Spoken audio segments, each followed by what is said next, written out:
Hello everyone, it's English SPAG time. So spelling, punctuation and grammar, really important in our writing because it helps us to understand how writing is constructed, how sentences work, how paragraphs work, and it improves the quality of our writing enormously. We can teach some of it, but the best way of learning is have this teaching, and next time you read a book, see if you can identify exactly what the authors are doing with whatever our objective is from the SPAG lesson. Really good way of learning how to do it properly and identifying them. Right, and today's SPAG lesson is going to be, and we want a bit of a drum roll here, it is going to be using relative clauses in our writing. Now, last time you had a SPAG lesson, and apologies probably if you've already done this one. If you've already done it, use it as a revision session. But certainly, Teddington, this was our last one was recognising relative clauses. So this time, our steps to success is I can recall what a relative clause looks like. And also, the next step is I can write a sentence that includes a range of relative clauses.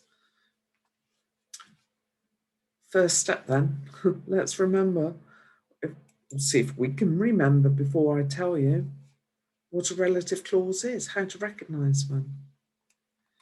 Well, let's give a bit of a clue. Relative clauses begin with one of the following. Can you whisper to me what you think it's going to be? Okay. See if you're right. I'm going to give one more clue for those that are not sure. W. And there's one more that doesn't begin with a W. So it's words that begin with W. Who, which, where, when, whose, or that. You see those in a sentence? They are almost always followed with a relative clause. As we know, the English language, there's always exceptions, isn't there? But relative clauses. Let's have a look at some examples. That's the girl who lives near the school. Which is the relative clause? Yeah, who lives near the school? That's the girl is the basic information. Who lives near the school? That's the extra information. I don't like the clown that has the red nose. Which is the relative clause? Exactly. It's where it begins with that. That has the red nose. That's an extra bit of information about the clown that you don't like. My gran, who is 82, still goes swimming every day. This is nice, isn't it? This is an embedded relative clause. Relative clause, we know it is because it's who. The clause begins with who. It gives the extra information about gran. Who is 82? This is my house where we all live together. Which is the relative clause? Yeah, it's the bit that begins where we all live together. Now, the other sentences there might be a little bit more obvious as to how you can split them down to two sentences and where they've merged. This last one, this is my house. You could have that as a standalone sentence. And where we all live together, well, we just dropped the where. We all live together. So you've got the two bits of information. This is my house, where, and we all live together, and we're connecting it with where. In this case, we're just adding an extra word. But is that always the case? Let's go on and during the rest of the lesson, I hope you'll find out one way or the other. So, Greg wants help combining some simple sentences to create complex sentences using relative clauses, which, again, there's our little reminder: who, which, where, when, that. And we could also have whose there. I like pizza. It's my favourite food. If you've got somebody that's working with you, tell them what you think it is. If you haven't got anybody working with you, can you whisper it? Yeah, I think most of you got that one right. Should we just have a look? I like pizza, which is my favourite food. And you'll notice I've put a comma in there because there is a natural lull in the sentence, isn't there? I like pizza, which is my favourite food. Next one. My best friends are Rowley and Manny. They walk with me to school. Tell me now, how are we going to use a relative clause? So thereby joining those two sentences together.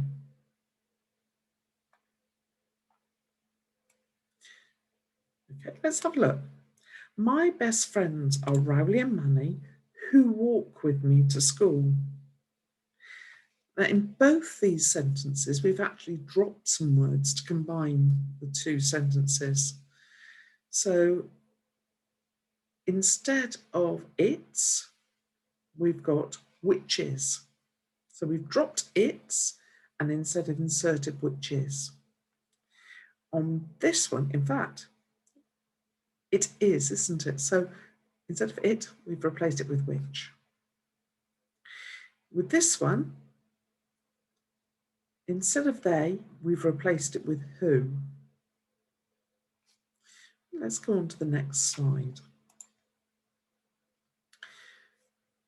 We're going to combine these. So I started school in reception. I was 4 years old. How are you going to combine that one? See if you're right. I started school in reception, comma, when I was 4 years old. In this case, you're just adding a when in there because that's what makes sense. We played with the dog. It had a waggy tail. How are you going to combine that one?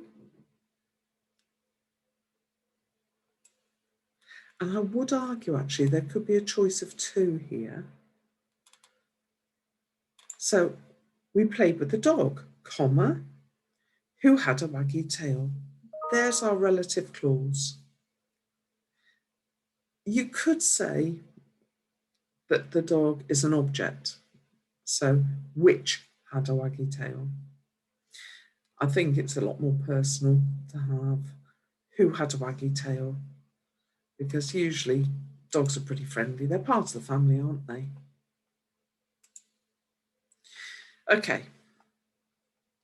Now let's help Greg with some of his writing. So we've got two starters here. J.K. Rowling is a famous author who, well, he hasn't finished these sentences. Should we help him? What could you add? What extra information about J.K. Rowling could you add to that sentence? Yeah, let's put a comma in there. I like commas because it tells us really how to say the sentence. Who wrote the Harry Potter books?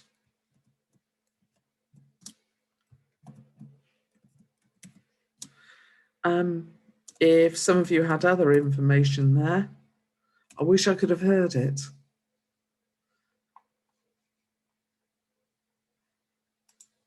Right. A cat has sharp claws, which, there's a few bits of information we could have had there. It could be which scratch me, could be, or which retract into their pads. That's a bit more technical, isn't it? I quite like that one. because I don't like, not many cats actually scratch too much. Retract into their paws. And we're going to remember to put the full stop at the end because all punctuation is absolutely vital.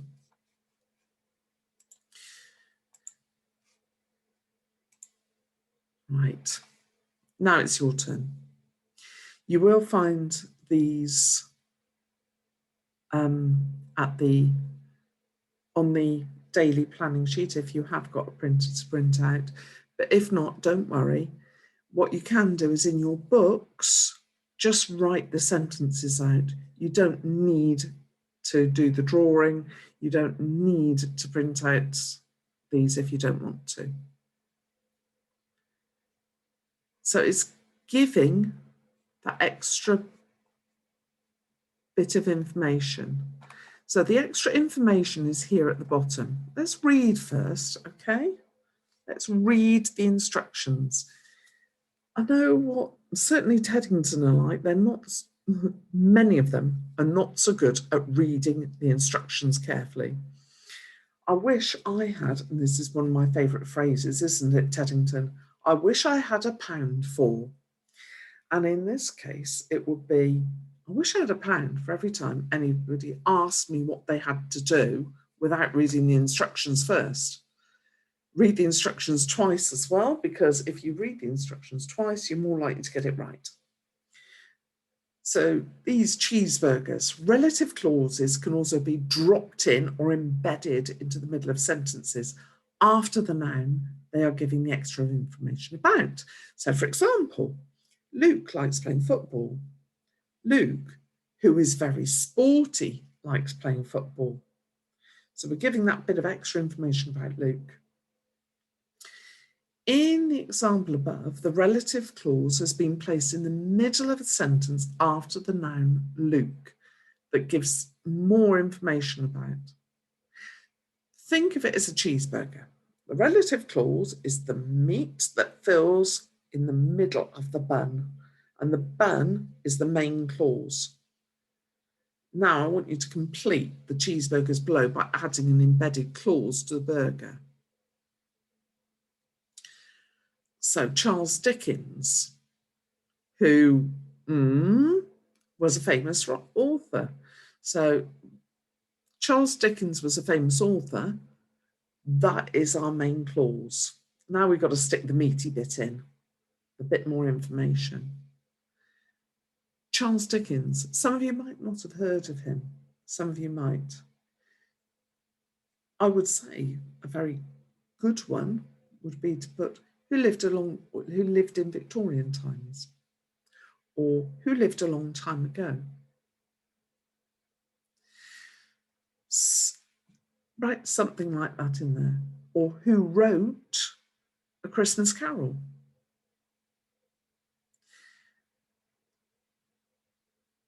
You could also research him, you know, which might come up with some interesting answers. So you do that. Oh, boys, I would expect a lot of information here, you footballing boys and girls, because I know we've got some keen footballing girls who know quite a bit about Cristiano Ronaldo. So we've got 4 there. Don't just stop there if you know you're doing well. Don't limit yourself by thinking, right, I've done enough. Be those super learners that I know you can be. Go on to cheeseburgers 2 and add more information here. Same thing. And here we go. We've got the starters that we would expect in a relative clause. Use those and see if you can use a different one for each of the burgers. There's your challenge for you. So continue to add relative clauses to the middle of these cheeseburgers, but this time choose your own relative pronoun to complete the sentence. Right, so you know what you're doing. We've got to go deep, go deeper. Get on with it. Show off your knowledge. Go on, you super learners. I know that you can do it. And don't try and fool your parents that you can't. You don't need to interrupt them if they're busy working. You are independent Year 5 learners. Go for it.